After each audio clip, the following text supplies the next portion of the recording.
Promotional consideration paid for by the following. You love sports, but isn't it time to forget about friendly rivalries, tailgate parties, and marching bands? It's time America joined the rest of the world. Who's the Laker in the black? Embrace the global passion of soccer at the next Los Santos Benders home game. Let off flares, riot, and commit race crimes, just like the sophisticated Europeans do. Yo, shit, and you know you are. Come feel the excitement of a Benders home game, while a normal post-game melee may result in a couple of burnt cars. A proper English riot can burn a town to shreds. It's time America finally joined in on the fun. The LS Benders. Season tickets only $50. Who's the Laker in the black? Shut up and sit down.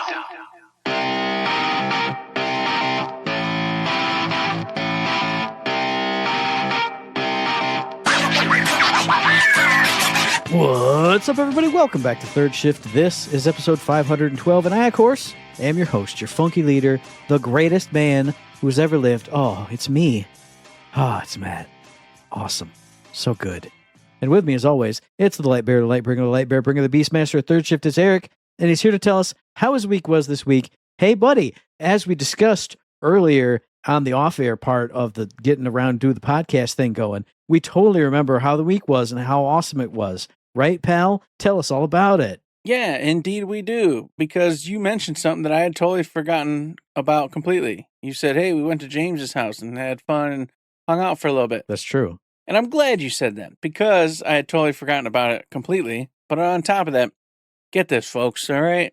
Buddy James, every year he hosts this thing. Now, he's done. I've fallen it and done this too. You host this big shindig every year, and you want all your friends to come, all your family to come, and it's this big deal, lots of food, lots of beer, lots of just whatever, just stuff. But then you start getting too big for your britches. You start inviting work friends, you start inviting strangers, you start inviting neighbors, and then everybody starts to mingle for like 1 or 2 of those years. And then all of a sudden, people stop showing up.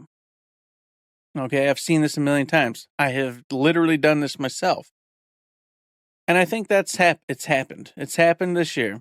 Because they invited about 1 million people, and we got there, and there was like 10 people. And nobody else showed up. There was 10 people. Now, what this did, though, was this made it harder to do what Eric was going to do anyway. But he did it anyway, because this is what Eric does. Is I only intended to stay for a couple hours, and I was going to hit the road. So I had some food, I talked, we had some fun, we chit-chatted a little bit, and then I was like, well, we got to dip out. You know, that's just what's going to happen. Here we go. And I felt a twinge, though, because me and my family consisted of like 4 of those 10 people almost. so it's like, okay.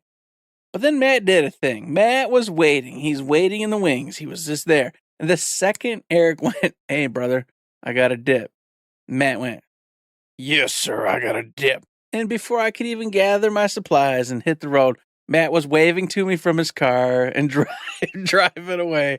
And I went, I respect that. That's a good dip right there. You took Eric pushing out, and then you just went, oh, look, he's got the wave going, and you went, pew, out. Well, and I might have not if it wasn't for the activity that was going on. Mm-hmm. Everyone was playing a game, and it was going to be a long game because there were 6 different people playing. So every single person had to take a turn and do a thing, and some of the people had to get told what the rules were. And I was like, oh, I'm just going to stand here because James is in the game, Al's in the game, Kevin's in the game. The only 3 people there that I'm going to talk to, because there were still some other people around. Yeah, a couple like workmates. Gomez or whatever her name showed up. But she's in the game too. I'm like, I got nothing to do now other than stand here and watch the game or talk to the people in the game, but that'll be distracting them from the game. So I went, well, I wanted to stay later. I felt bad leaving, but I was like, usually I stick around for 3-4 hours, hang out with Randy and Kevin. Randy wasn't going to come. Shay wasn't going to come. Well, I can hang out with Kevin James, but then they were doing the thing. Mm-hmm. And I just stand there and stare over the table and watch them do it. I could see where that was going to go. And then as soon as they finish, it's time for you to actually go anyway. Correct. You'd have been like, well, I mean, it's been like 3.5, 4 hours. Yeah, right. But then they'd have been like, "Oh man, no, hey, come on, we're gonna get this fire going now, and stay longer." But I can't do the thing we do around the fire. I can't do have, that stuff. I had one beer. I could have one more beer, and then that's it. I got to leave. So yeah. But went there and had some fun. Had a pulled pork sandwich and all that good stuff. But I had forgotten all about it because, of course, folks, if you don't know, at my job I work a lot, and I've been pulling like 10.5 hours pretty much every day up till today. Today was the first day I only worked 8, and so it's been busy. And then, of course, I get here and I'm like, man, what have I done this week? And me and Matt, of course, pre-show, were like, I don't know. It's just, here we are. We're doing another show. But then I went, wait a minute. I remember a couple things I did. One was Grand Blue Fantasy. Only a smidgen this week. Just a smidgen. And, of course, there's nothing much to report because I didn't play a bunch of it. In fact, all I did was like 3 side quests. So I just basically went and leveled up and got some more supplies and things I needed to continue on the mission. Still having a great time with it, and I like and enjoy playing it. But then, of course, I got summoned into Battlefield 6 because the new season began, and there's this huge new map. And, of course, you get ships and boats and everything, and you're going to all these different islands and trying to protect them. And there's like Alpha, Bravo, Charlie, Delta, Echo, Foxtrot, and god dang it, you name it. There's like 9 or 10 freaking bases on this one, Matt. Just huge. One of those huge maps. So, of course, I go, yeah, I've never liked these huge maps. They're not my thing. So I went, all right, I'm just going to pretend that Alpha, Bravo, Charlie, Delta. That's all there is. That's all I know. Monkey see, monkey do, close my eyes, the whole thing. I don't understand the rest of the map. I'm never going to look at it. So we did that and played that a little bit for a couple nights, had a lot of fun with it. But of course they weren't getting grumpy with me, but they were getting like, Eric, you continue the joke forever or what? And I'm like, no, seriously, I'm not going to fight this entire map. It's too much. I'll spend all my time traveling between point, never get it. And of course I suck at killing. The only thing I can do is take points. That's how I get my points. That's how come I'm top 10 every time, is because I've captured 42 freaking things. That's the only thing I got going for me. So these big maps don't do me any help unless I focus on like just a small quadrant. So the new map, really cool, looks beautiful, the boats flying around. And then at one point, I didn't even know. I go, why don't they have a couple motorcycles, at least small vehicles to traverse to get to places quickly? Sure enough, there are. There actually are a couple motorcycles hidden in little pockets, and you can find them and get them. And then you can traverse, pretty fast amongst the different areas without using the boats, because the boats are annoying as hell, and the waves make it all choppy and stupid. And I don't want to mess with it, but... So I did that, and we had a good time. But of course, one night, my whole schnick was corrupted, Matt. Everything. It was like, you can't play Battlefield 6. And of course, the story goes, before I get to that point, I'll come back to it, was that they bought them out. They were like, Eric, we'll try that game you were talking about. And I said, cool. So I went and picked it up, and we got in there. And it's hard. It's not easy. It's hard. It's a hard game. The first beach isn't that hard. You start to remember things. Things are pretty easily placed. And you're like, okay, well, this is cool. Weird things are happening. And we're making some progress. So we're like, cool. All right, let's go try the next area. Because the whole point, if you don't know, on the mound, Omen of Cthulhu, is you're these conquistadors and you want treasure. And so you want to go on this island. You want to keep, going further into this island to get more and more treasure. So to do that, you got to complete these quests. And of course, opens up mid-base quests and then advanced quests. And it gets you deeper in. So we started getting these mid-quest ones, these basic ones or whatever. And we move into this jungle area, Matt. And we're getting just freaking wrecked. Getting smoked. We're not succeeding. And it's pissing the 2 individuals I'm playing with off. They don't like failing like that. They're real quick to just abandon a thing. And so they're like, oh, it's dumb. What the hell is going on? I say, all right, let's just, don't cheat, but let's just look up some things that, tips and tricks. Something, maybe we're screwing some stuff up. Sure enough, come to find out, hey, the minute you guys separate, weird things start happening faster and harder and quicker. Who would have thought? Yeah, right. Now, what you don't know is everybody in this crew, these little 3-man crew, they like to do their own thing. Except for one person who's willing to work as a team, but the other 2 are like, they just do what they want. And so we gotta modify that. We gotta fix that whole problem. Then on top of it, the more you talk, the more you run, stuff starts to happen around you. Well, you always got someone talking. You always got someone who wants to just keep running because, of course, they're used to playing first-party shoot-'em-ups, so run is a basic thing. It's what you do. So here we are all of a sudden playing this game. We're just trying. Hey, just a friendly reminder. You're a running individual. You might want to stop running. Oh yeah. Hey everybody, where'd you go? Oh, I just went around the corner. Yeah, you did. I just wanted to go back to the Ox. Oh yeah, you did. Yep. Where are we all at? We're separate. Yep. What happens when we're separate? Bad thing. Yep. Okay. So it's been that. And of course, leading back to the now point, we've gotten to the point where we can play like the first basic level. There's like several quests on it.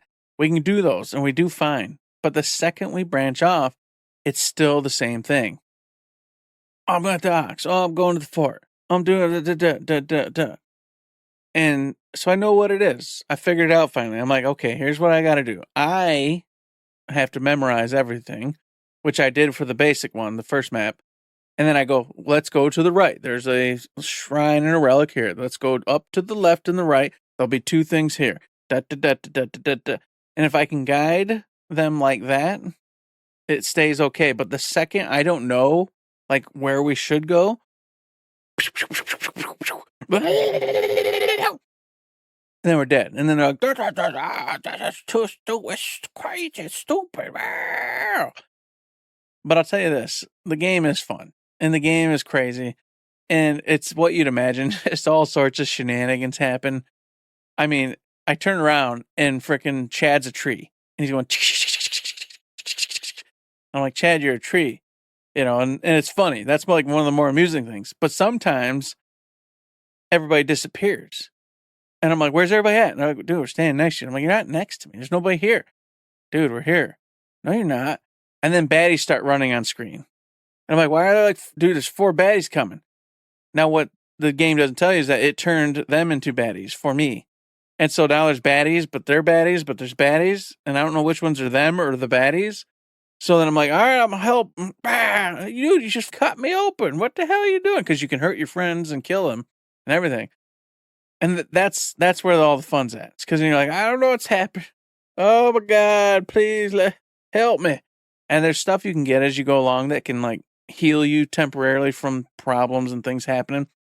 And the last thing I'll say about it right now is that the other night we got to this inflection point where all of a sudden there's this owl creature. It was just sitting there. And then the music was like, and then like its eyes started like blazing red. And of course I'm like, oh, that's not good. That's a bad thing right there. And we're like, oh, what do we do? So I shot it. That was a bad idea.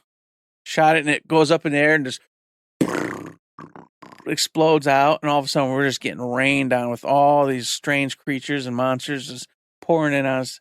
And I'm laughing as we're getting murdered. And I just, I did the wrong thing. And it was great. It was a fun time. I really had a good time with it. I don't know if they had fun, though. I think it was more annoying to them, and they were upset that we died. But you know me, I just was like, well, I mean, we tried a thing, and that didn't work. Obviously don't kill the strange creature with blazing red eyes that's ominously watching us, and we'll let it go next time. That's fine. So I hope to play this more, but the last 2 or 3 nights running, they've only mentioned Battlefield and not the Mound.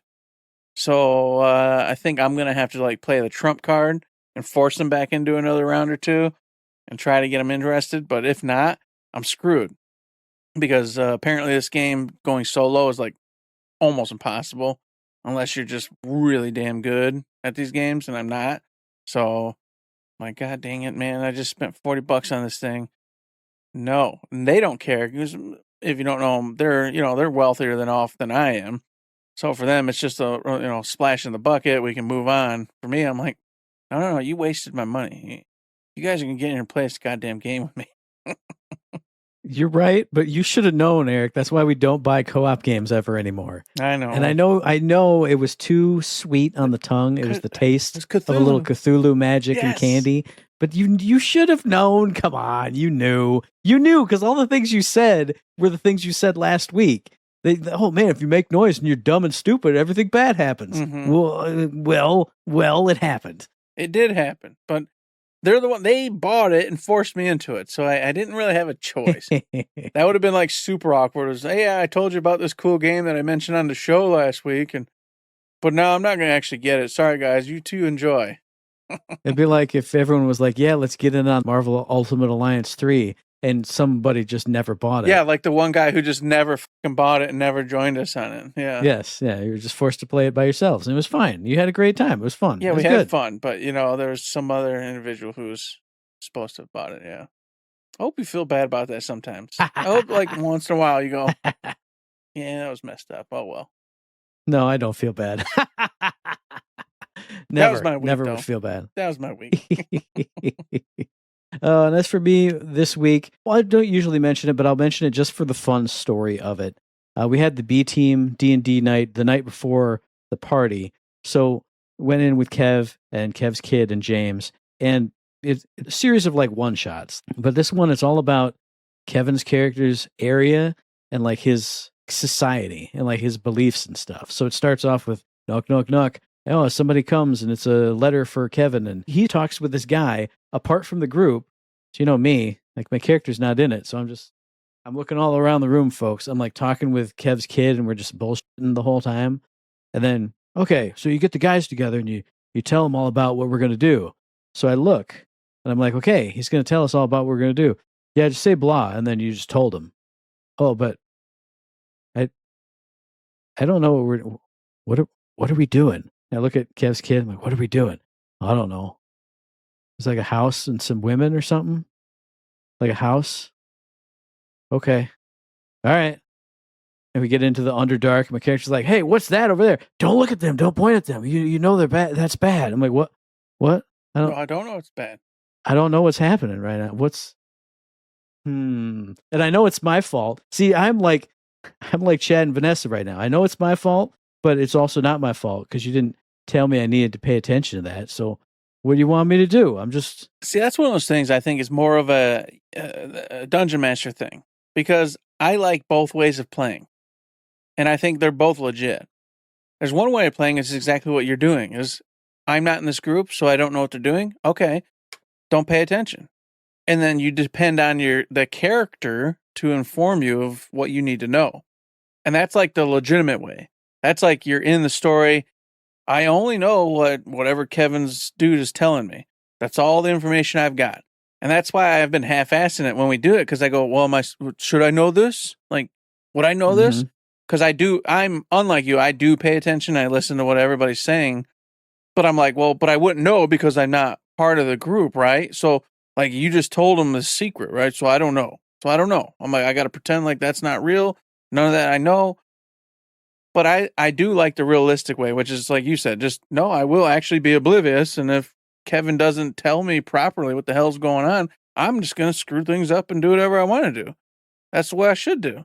And I shouldn't say I don't always not pay attention, because when we're together, I do kind of the same thing you do, like half and half. I'll BS with you, but I'm still kind of listening. But then I feel like in those sessions, they've both done a better job of even just giving me the Cliff's notes. So there's a guy, and we got to go with him. He's got to hit the hammer. We're looking for a cool hammer guy. This guy's bad because he burned down a house. Okay, cool. But this time it was just like, I think James wanted to get to the action, so he gave him all the setup. And then instead of setup again, it was just like, yeah, you just told him, and then you're good to go. And I went, uh-oh, I did a bad thing. It was me this time. Oh, well. But it was still fun. It was a fun night. It always is. We're not finished with that episode yet, so we're going to do that next time. And then, like you said, House Party was there. And I felt bad because it's like the one thing I always go to, and I always stay late, and we get the little pudding shots, and everybody has a great time, and we laugh and just talk and yap. And I couldn't do it this time, but that's what it had to be. Other than that, on the real world front in the weekend, I don't think I did anything. I did end up watching the finals of the World Cup and all that stuff. I don't know. I enjoyed it more than I ever have enjoyed watching soccer or World Cup, so I watched like an MLS game the other night. I put it on kind of in the background. I was watching. I was like, this isn't so bad. But then that game ended in a 2-2 draw, and I went, I got used to extra time and penalty kicks, or not penalty kicks, but, whatever they call them, the extra kicks or whatever, because the World Cup is the big tournament, so you can't just end in a dumb draw. Can't have draws, yeah. So that one did, and I was like, well, I don't know. It's still kind of cool. Plus, it's kind of a niche sport, so I feel like I'm doing something slightly different. I don't know. We'll see if I stick with it. Don't turn into a Greg on me. What does that mean? Don't turn I don't into even a know Greg. I don't even talk to him. Because that's all that dude, that's all he ever did was chase whatever niche thing nobody liked was. And I've been watching bicycling, and you know Greg Parkinson is, and then when like others started listening or watching, I don't do that anymore. You know. Don't be chasing the niche things and trying to be cool in your little niche world. I already chase the niche things. I watch professional wrestling, and nobody else watches that. So get out of here. I already do that. Well, millions of people watch it. Just nobody in our crew. Yeah, well, I mean, millions of people watch bicycle riding. So in our little crew, and you're niche. But hey, I used to be a big time fanatic, but that was back in the Marine Corps days. So it's been 100 years. But I used to love the shit out of it, so I can relate. When I watch like normal professional sports that are all over, I just go, I'm bored. I don't care. It's at least something fresh and new for my eyeballs. So maybe I'll watch it. Maybe I won't. I don't know. But on the video game front, I swear to God, there's something else that I played this week, but I can't figure out what it is. But I did play a lot of South Park: The Fractured But Whole. And I said last time, like I was kind of getting through the intro part of it. And so I've done like a couple days, which is a big chunk of the game itself. And I still feel like in some senses, I'm still in tutorial mode on some things. And I don't understand why. And it's very weird. But I have about half of the buddies, the combat buddies unlocked because you have like a whole squad. So I'm getting there. I'm finding good buddies. I'm like triple class now. So I have all kinds of cool abilities. And the combat last night, I hit a really big boss fight with Professor Chaos. Spoiler alert. But I mean, he's in the game. You see him like one of the first things is you see him. And it was like a big 3-tier boss fight. And I absolutely kicked its butt. And it just felt good. Like I was doing abilities, I was synergizing things, I was healing my party. I finally have like 2 healers that can actually keep us up instead of just getting mangled. And even when I'm by myself and I should get mangled, I can handle it. So I don't know, it feels good, but I still feel like I needed to kick up a notch. And it did for Professor Chaos and like that whole sequence. But like I want like a big go get him. And I feel like the story is just kind of like, oh, here's a slight little twist. Maybe it's going to ramp up now. I was like, all right, I'm going to save after the cutscenes and whatever. And like 4 different people called me on my superhero phone and said, hey, we got more tiny side quests for you to do. And I went, this. I want to do those because I need points and I need stats and I want rewards and I want to see these characters. But I just want to go and I can't just like go. But it's still really fun. So I don't know. It's just a totally different vibe from Stick of Truth, just in progression and like all kinds of other ways too. But I do still enjoy it. And I will shout out 2 other games that I played. First one I played last week, and I don't think I ever mentioned it. I played some Forza Horizon 6, and I got in there and I was like, oh, this is like the best looking game I've ever played in my life. And I kept all the assists on, so generic tag will say like, you're a racing game loser, but it kept me from spinning out and losing every race, and I just had fun. It's kind of just, I don't know, probably because I kept the assists on, it just felt like nothing was happening, and I was just driving, and there's a boom, zoom, and here we go.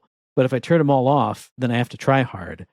So it's kind of like, I just want to just zoom and hear my engine go vroom, vroom, and drive around Tokyo and do crazy stuff.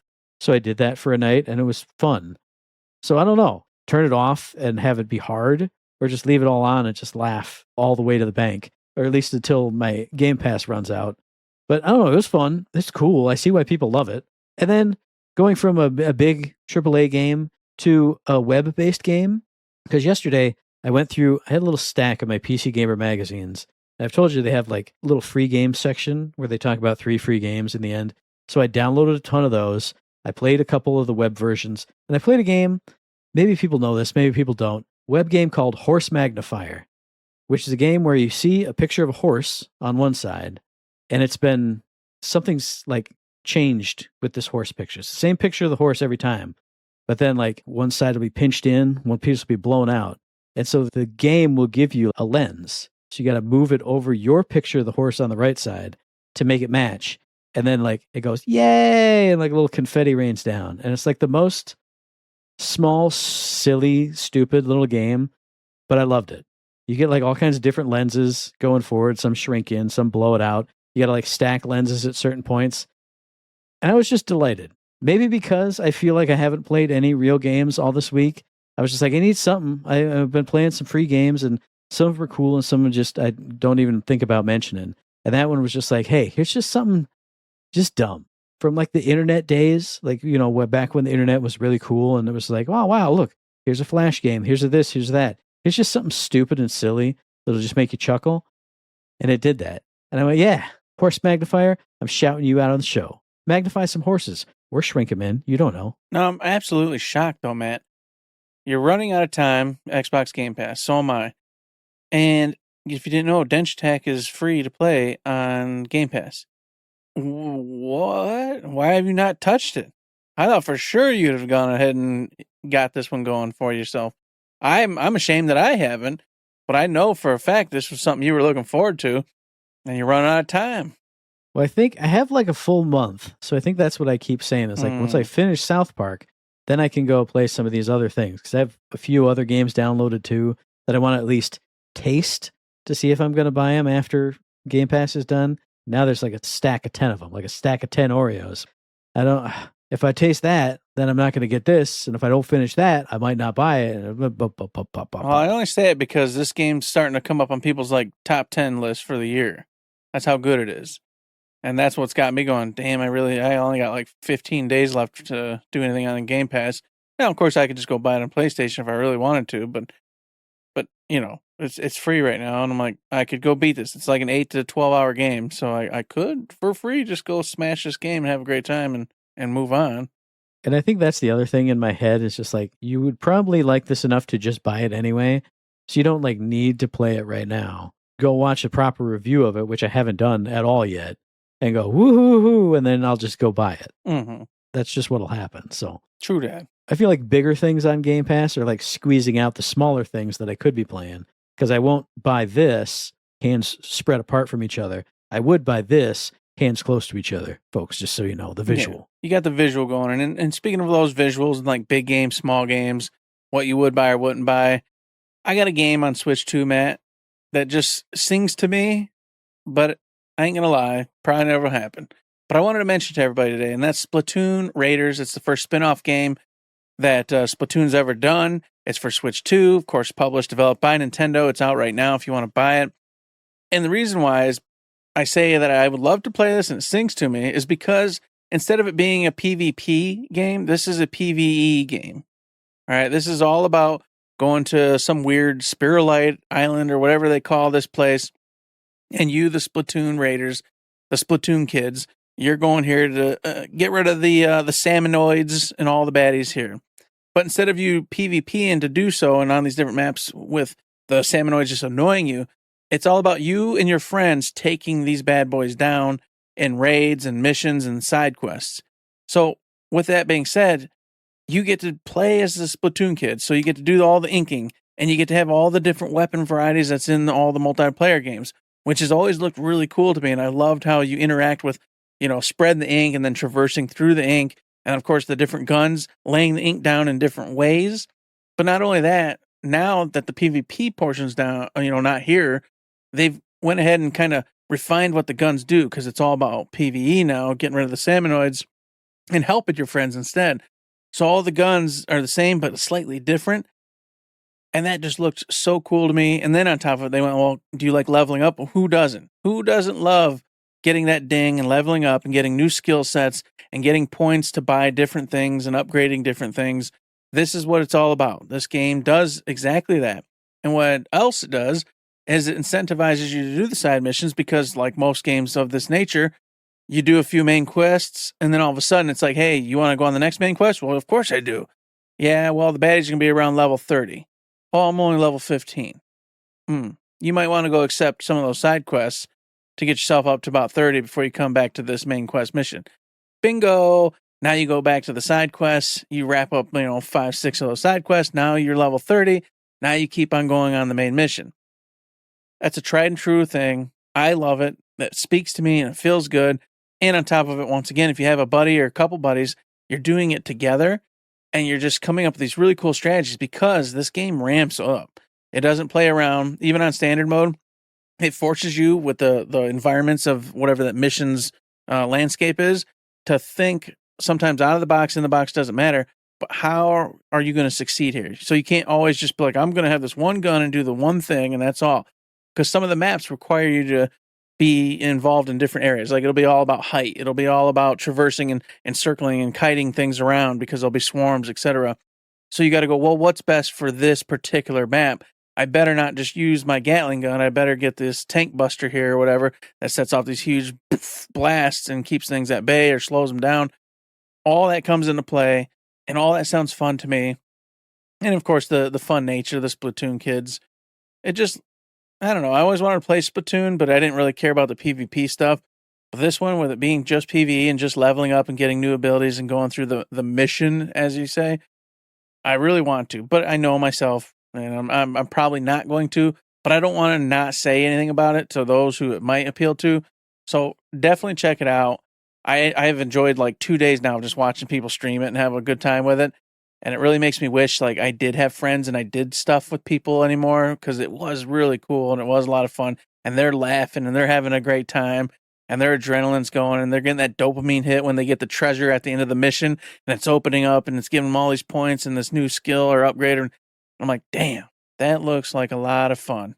That looks like something that would hit and just take up the time and be a great thing. But yeah, it's out there for those who can play and have fun with friends. It's there. And speaking of games that are just something you can just have a good time with, it's in a genre, though, that I'm not super excited for, but this game does something really interesting and cool that made me pick it up. It's 70s-style robot anime Geppy-X, which came out on the 16th of July, developed by Implicit Conversions, published by Bliss Brain for PC, PlayStation, I think 4 and 5, Xbox One and Series, Nintendo Switch also, and 1 and 2. You don't even need to say that. But this is a game, it's a shoot-'em-up game. And I'm not a big shoot-'em-up guy, but this is a shoot-'em-up that came out originally in 1999 for the PlayStation 1. And it's not 2D, it's kind of like that 3D style shoot-'em-up. So you got enemies that are like weird, kind of not that textured polygons. You got assets and like weapons that I think are like pre-rendered sprites. So they have that smooth, weird look to them, that reboot kind of look to them. So the graphics aren't that great, but this is a game that came out in 1999. And you are like a 70s style robot from the animes. And that's the kicker for this game. Basically, the gameplay is you shoot stuff, you go through levels, you fight a boss.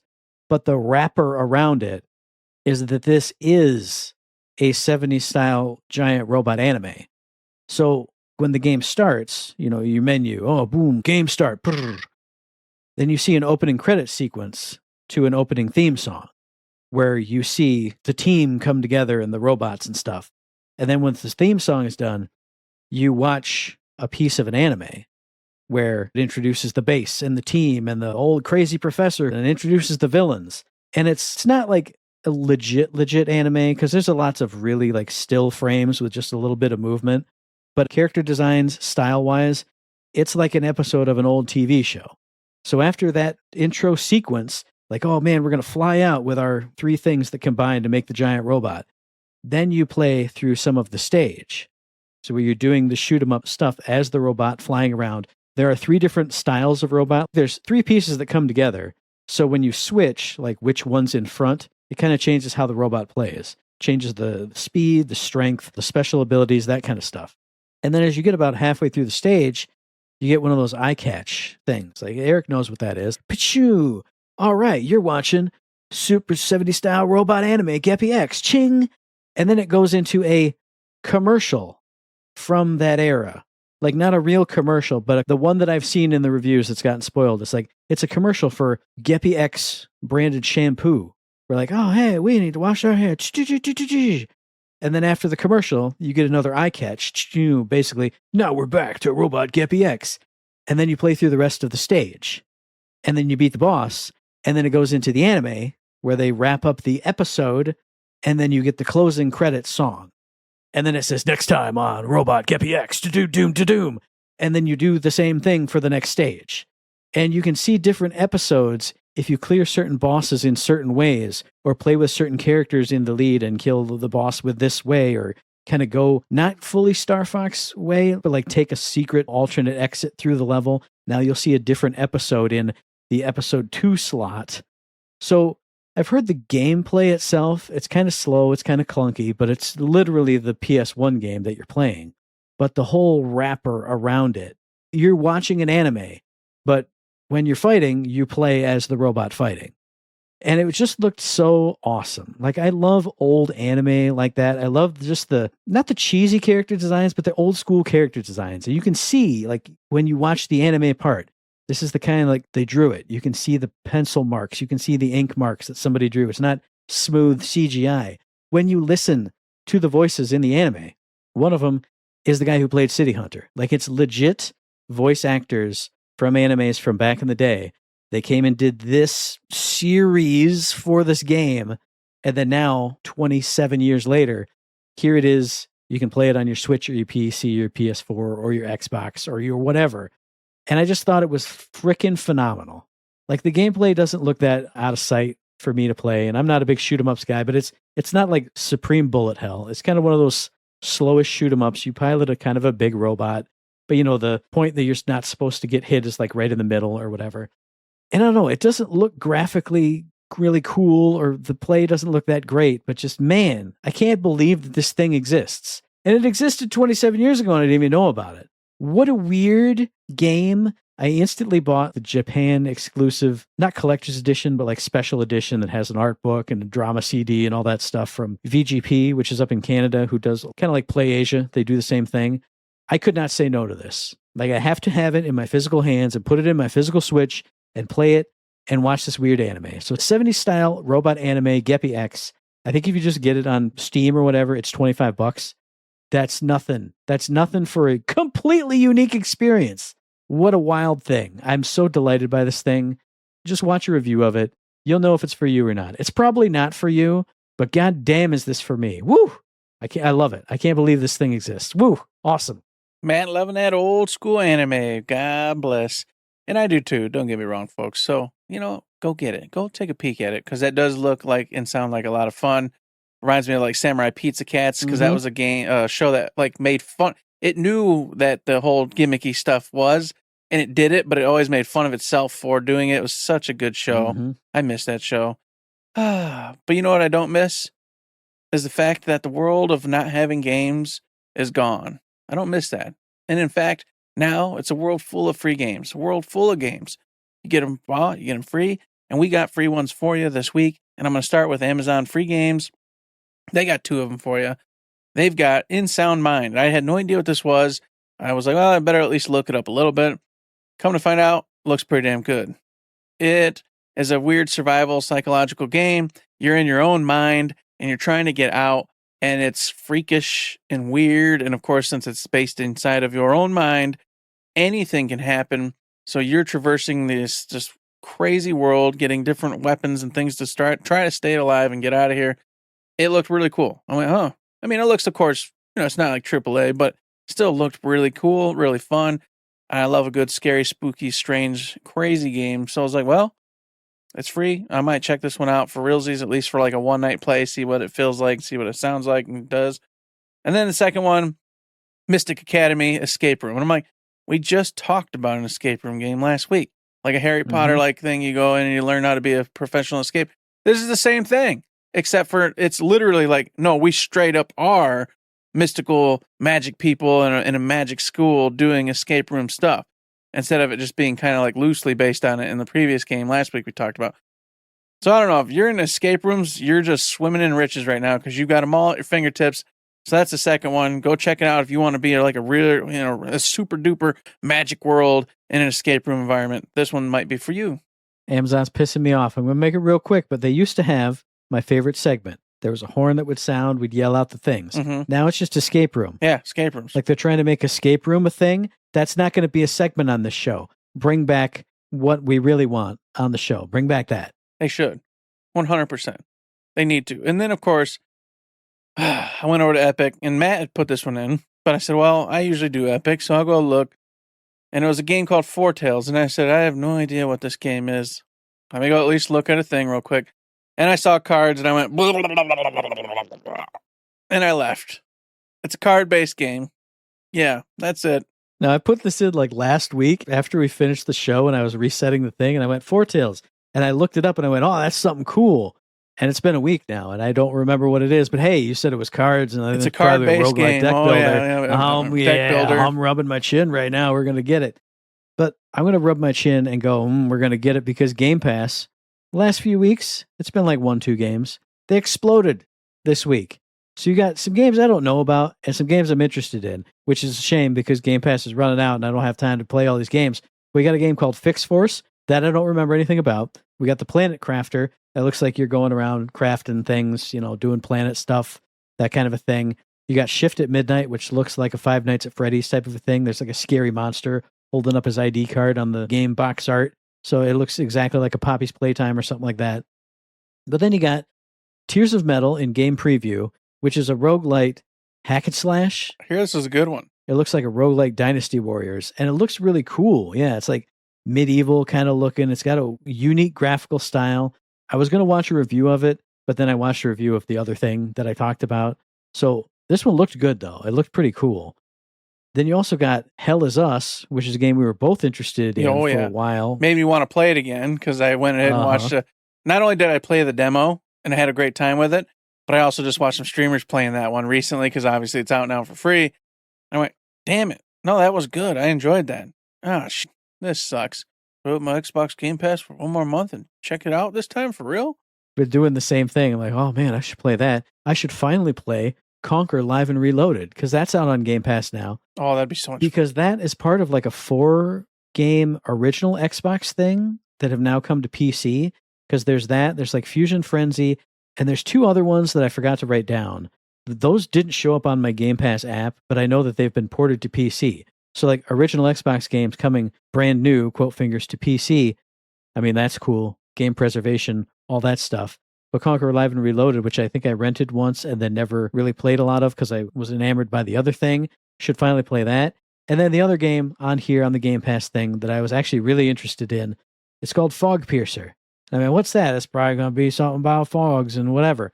And I clicked on the little trailer, and it was like Snowpiercer. You're like on a train, you're going through this deadly environment, and cars and trucks of bandits will come up to try and wreck your train.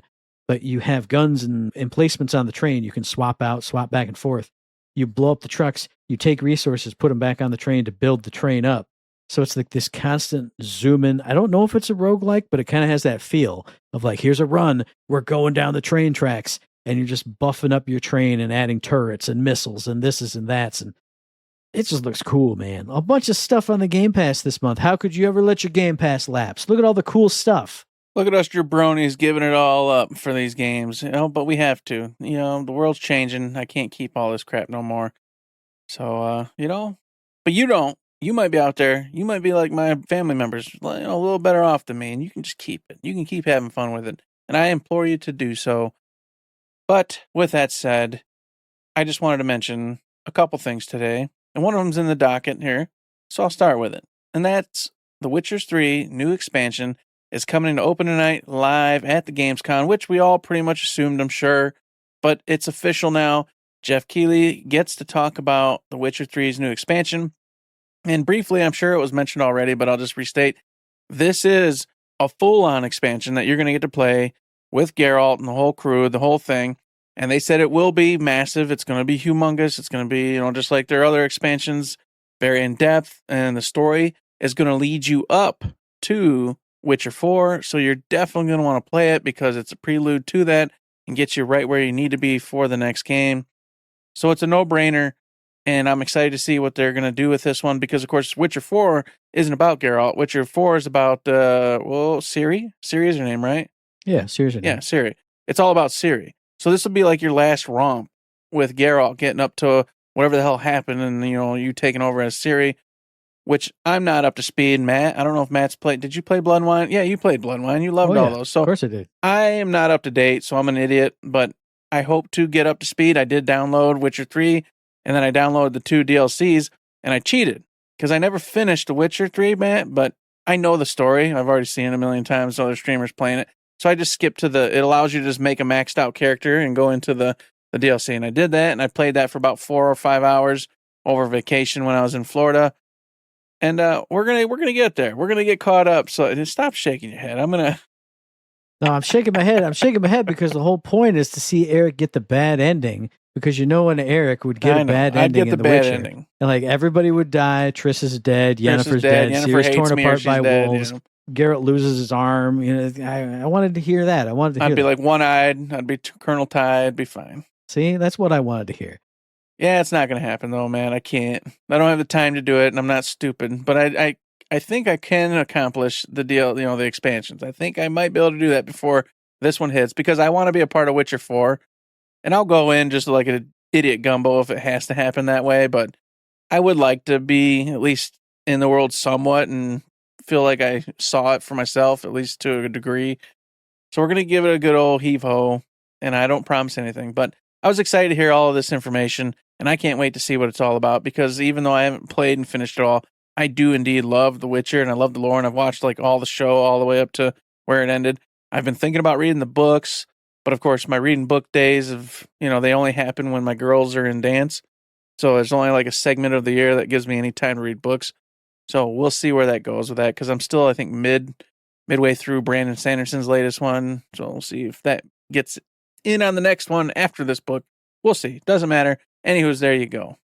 And I'm interested in this. Like when we were talking about it a couple months ago and announced it, I was like, oh yeah, I was drooling, I was spitting.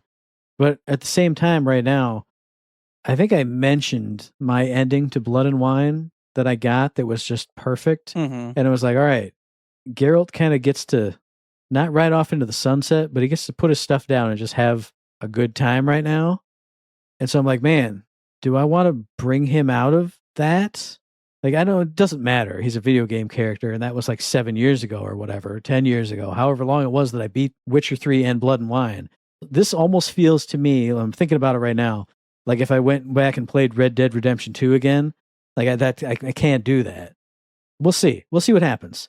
Maybe it'll allow you to like start a new character, and that'll be my excuse to play it. Like, oh, this alternate universe Geralt in my stupid head went on this crazy adventure, instead of just... I had like the perfect ending for Geralt, and I was like, that's it. After 900 hours with the man, here he goes. He gets to relax. Well, he doesn't get to relax because you got to go fight a tree wizard or something. And it might not be fully Geralt. It might be some partial stuff where it's like Geralt for a little bit, but then Ciri, who knows? I don't know the specifics. Right. I just know somebody had said something about taking up as Geralt once again, but that doesn't mean you're doing the whole thing as him.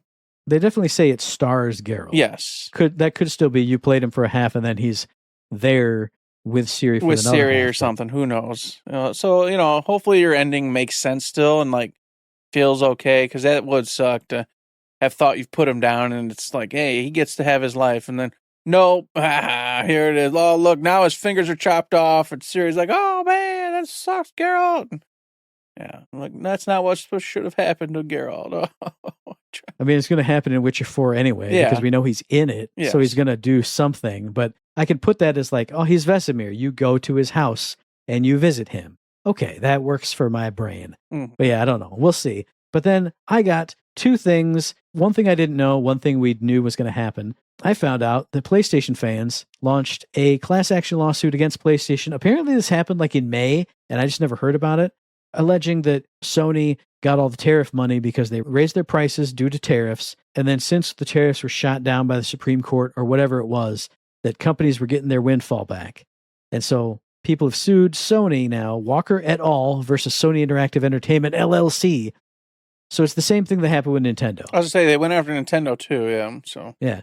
People were saying, hey, if you are getting money back for these tariffs that you, corporation, paid, quote fingers, we need that too. And like we said with Nintendo, hell yeah, give me some money back. Absolutely. Do I think the Sony one's going to go anywhere? Absolutely not. Do I think the Nintendo one's going to go anywhere? Absolutely not, because Nintendo actually came out and said, quote, Nintendo or one of its retailers set a price for each product, and consumers decided whether that price was worth paying. Those who bought Nintendo's products received exactly what they bargained and paid for, a console, game, and or accessory, at a price to which both parties agreed, say the lawyers. They also said that Nintendo implemented only, quote fingers, modest and selective price increases and absorbed tariff costs on their own behalf to some degree. Now, I will say, First off, we knew that's what they would say. You're not getting any money. We know that. That's what I would say. That's what I would have said. I would say the same thing. But I will say, the one thing I will say a maybe on is Nintendo's only raised their prices once versus Xbox and Sony have raised the price like 15 times and literally everything they could. So like, I still don't like it. But when you say, hey, we've only did it a little bit and it's held that way, I can't deny that either. I kind of shrug my shoulders and go, well, I mean, I'm still grumpy, but you at least haven't raised it a second time yet. So there you go. A new Sony lawsuit that's not new and a Nintendo response, which is exactly what we thought it would be. Yeah, the only thing I'll say on this is the language is 100% accurate. They set a price. You agreed to it. You bought it. You can't get around that. That's the simplest logic there is to anything in the world, and you can't get around it. You did. You bought it. You didn't have to. You could have said no and walked away, but you did. So nothing will happen because they're 100% accurate. But it just disgusts me. It disgusts me so much because it's just like you said you had to do it because of the tariffs. And now you're getting all your money back for the tariffs. And you're like, nah, brah. I set a price, you agreed. Just because I'm getting all that money back don't mean nothing, man. I said $100 for the crack. You bought it. Just because the crack's $60 tomorrow. Well, what else? Then here's the best part, man. Here's the best part of all. Is I just said something that ain't even going to happen. I said the crack was 100 and you agreed, but tomorrow might be 60 because the tariffs are gone. It ain't going back to 60. It's going to stay 100 because you all bought the crack at 100. It's going to be 120, actually. They ain't changing it back to 60.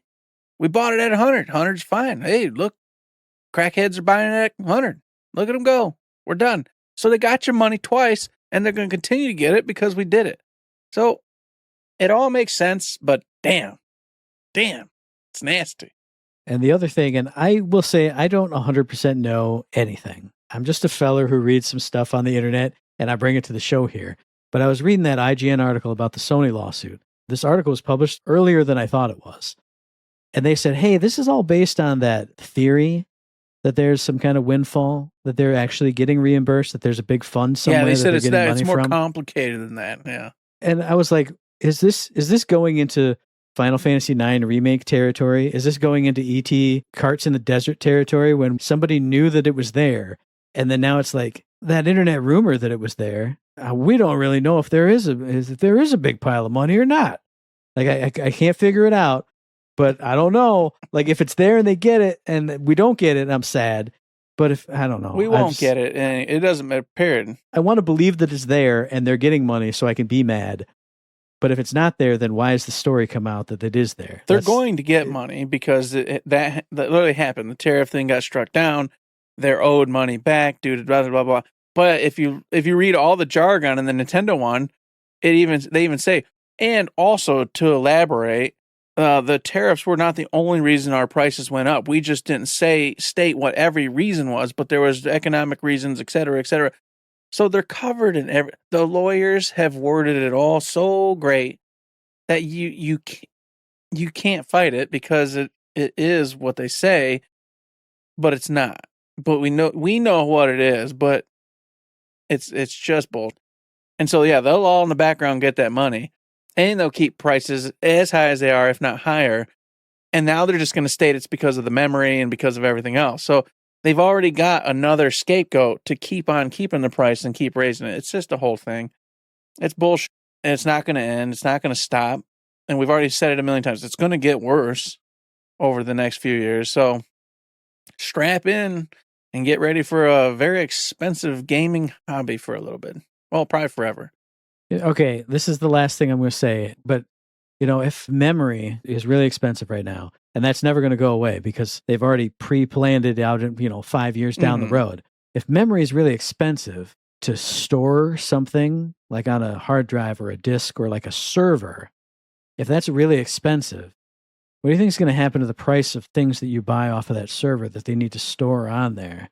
Like if you're going all digital, where you need a lot of memory to hold things somewhere for like 1 million billion customers to buy things from your digital storefront, man, I think you'd have to charge $90 a game probably, because even though you're not getting a disc or a manual or a frickin' box or a slip of paper in it, well, memory prices are out of control. We got to store all that stuff on the Sony servers. How's PlayStation Store going to run if you don't kick $100 to us every? Oh God, I just made myself mad again. Did we not find a way to make the most money ever? Oh no, it's just due to these weird things that have all happened in this order. That this is how it all came to be. No, not us. We didn't want any of this. Oh, geez. Thank God I have 100 discs of video games in that room over there that I could just play until I'm dead. Thank God for that. Thank God for that. Like I said, MMO, 1 monthly bill, never again, nothing ever bought except for that 1 monthly bill. It's okay. I got my backup. Sony, Xbox, Nintendo, don't worry. I'll be fine. I did it for about 11 years. I'll do it for the rest of my life. Stupid asses. And 2 quickies, Matt, to get off of that and to jump out, because we can't keep going on it. And this is just, I just want you all to listen and go watch it. Marvel Tokon Fighting Souls just released a whole new story trailer, getting ready for their big game launch and everything else happening.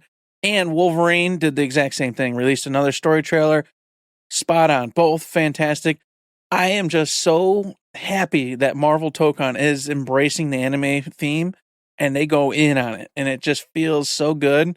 It's so tempting, Matt, to play that game, but I told you the rule. I can't play a fighting game. So, but damn, it looks good, and I can't wait. And they even released too, the first downloadable character or buyable character. I don't know what the hell the deal was because I'm not going to play it, so I didn't really pay close attention. But it's Phoenix Cyclops, and that looks and sounds pretty damn cool. On the Insomniac side of things with Wolverine, the bald-headed man appeared in the trailer, so. It's all coming together. This is kind of a prelude, of course, to what is going to naturally come next, which is a full-on X-Men game. I'm excited. 2 quick things on that. One, we've already said before, the Marvel Tokon Fighting Soul style, that fighting game style is not for me, but I'm going to buy it as long as there's a disc in the case, because like I said, in 5 years, ain't no way you're going to be able to buy this. The licenses are going to run out, and if it's not 5 years, it'll be 7 years, and if it's not 7 years, it'll be 8 years. So I'm going to get that.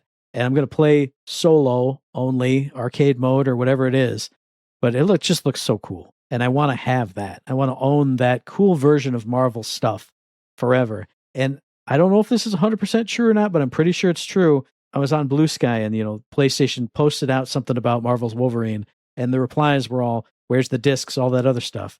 And somebody responded with a clip from Insomniac from Twitter, I believe, a screenshot that said, there will be a disc in the box. And I said, okay, if true, I'll get that too. Because I've heard stuff about being able to slide down the gore a little bit, maybe, which is my sticking point I have with it. So I love their games. So if you can do that and you give me a physical copy, I'm excited for it. So I'll watch that trailer. Total side note. You see the Avengers Doomsday trailer? That one got me excited. No, I missed that one. I was going to watch it today and forgot. I won't say anything about it, but that looked cool. So you pulled the nose up. I was going to pull the nose up with my segment. We're going to pull it even further. We're going to go skyrocketing to the moon with Uncle Matt's Trivia Corner. I'm getting the scoreboard ready because I told you last week that Eric won't get this one wrong. And if he does, I'm going to unfriend him. It's going to be over. But you remember last week's question, which was a tricksy question. Playable character Ethan Thomas works for the FBI serial crime unit in which video game series? That is Condemned, the Xbox 360 games. This week's question that Eric is definitely going to get. Don't shake your head at me, Eric. Just nod. Just nod and be like, yeah, I got this. You're going to know it from as soon as I say it. Bloodstained Ritual of the Night is considered a spiritual successor to which series? I told you were going to get it. Amazing. Even Eric can't screw that one up. Come on. I can't screw that one up. That's just a no-brainer. Hooray! Exactly. You did it. Hey, you're back in the lead. Look at that. You're back in the lead with that one. I did it. So if you all know the answer to that question, or if you have any other questions for us, comments, concerns, mailbag questions, if you just want to say hi, send that to us via the email thirdshiftme@gmail.com, on the Twitter machine @thirdShiftMe. Find us on Facebook under Third Shift. Hit up the Discord. Hit up the Patreon. If I'm streaming, hit up a stream. If you see me live and in color on your TV next week sometime watching a certain program, shoot me a Blue Sky message or something. Say, hey, woo, woo, woo, woo. Yeah, you're the coolest. If you see me on the street over there, maybe don't say anything because I'll be scared. I'll be like weirded out. I'll be like, I'm in a strange town and I don't. There's a strange man over there looking at me. And he's saying third shift, but I'm still scared. So if you see me in real life, don't do it. But if you see us online, do all the things. Indeed, do all the things online. Like, go over to Patreon, throw $1, $2, any kind of bucks. It's just a tip jar. If you like the episode and like what's happening, consider throwing some bucks in. Helps pay the bills, keep the lights on, all that good jazz. We appreciate the holy hell out of it. But if you can't, and you say, it's too tight, money's too tight, you can do other things. Like, go give us 5-star reviews over on the Spotify, 5-star reviews on the Apple Podcasts. That's going to boost us up in the metrics. That's going to make us look like freaking rock stars. It's going to help out, honestly, a ton, which I've said a million times, but no one listens. And then, even if you can't do that, you can go to Discord, just join that and have fun in the conversations, take part and show us pictures or talk about different subjects or throw us mailbag questions. All these things you can do to help us, and we appreciate the holy hell out of it. And those of you who have done it in the past, present, future, you're super cool, and we appreciate you. I know the show's running long, but you saw me grin. I have to say it. You said, show us pictures and stuff. I'm in the 4Loop Discord because I was in there for the beta patches or whatever. There's a category in there. There's like hobbies, food, and pets. Pets, it's pictures of people's pets. Cool, nice. Hobbies, it's pictures of them doing whatever. Okay, cool, nice. Food. When I first joined that food thread, it was like legitimately good-looking food. Like, damn, that looks awesome. He went out to some cool-ass restaurant. Damn, this dude made like professional-level ramen at home. Awesome. The last like 2 months, it's just been the worst looking food I've ever seen in my fucking life. Like somebody's sad Salisbury steak in like a baking tray that just looks like dog food. And like nobody responds to it because like everyone's posting the worst looking food. Like just had a great dinner and it's a piece of bread with like a glop of ketchup on it. Congealed ketchup or gravy or whatever. Like not legitimately that, but like it's food that somebody made, but it just is the worst looking thing I've ever seen. And I'm like, I'm disgusted. What are you doing? This is not what this is for. You don't belong here. Get out of here. Eat your sad food and survive. And I respect you surviving. Yes. But you don't show me that food. Get it off me. Get out of here. And maybe it's tasty, but at least put a little garnish or something on it. Like something. Like my food doesn't look good and it's tasty, but I'll post pictures of that because that's not what this is for. Anyway, don't put pictures of gross food in our Discord. If you do, I'm going to ban you. That's what I'm going to do. I would find it amusing as long as you give context. That's true. The context is I'm trying to get Matt mad. Yes. But outside of that, you can listen to the very next episode, which will be dropping on around the 30th of July on iTunes, on Stitcher, on Podbean, on Spotify, and on YouTube. And as I always say, hey, if you like what we're doing, like to help us out, please give us a like, a rating, a review, a comment, a subscription, any kind of good thing on any of those good services because it does help us out. And we really do appreciate it. Indeed we do. We appreciate the whole hell of it, just like we appreciate those 5-star reviews. Man, we've double-checked, and we've yet to get another one. Come on, folks. You can do it. I don't know. It's middle of summer. There's nothing to celebrate right now. But we'd celebrate that. There you go. You could give me and Matt something to celebrate. Think about it. Just 10 extra seconds of your life, folks. This week. This is the week you do it. I know it. You're over there holding that stop sign. You're a construction worker and you're listening to us, and you got to flip that sign. You got about 15, 20 seconds to flip, right? You got 15, 20 seconds. Get on that phone. Give us that 5-star rating real quick. Then you flip that to go, and everybody's happy. Okay? Think about it. I don't know. Okay. It's not bad, but that's the latest one. It's just like a bagel with cheese in it. You can't even really see what's going on. Oh, yeah, that's not terrible. It's not terrible. It's pretty sharp. So I'd eat that sandwich. Sad Salisbury steak. Oh yeah, that's a probably fine meal right there. But yeah, no, you don't post that. No, that's just a meal you made for your family, and you go eat it. Yeah, and it was great, but it's not special. It just is. And with that, there's nothing else to say but don't forget to say.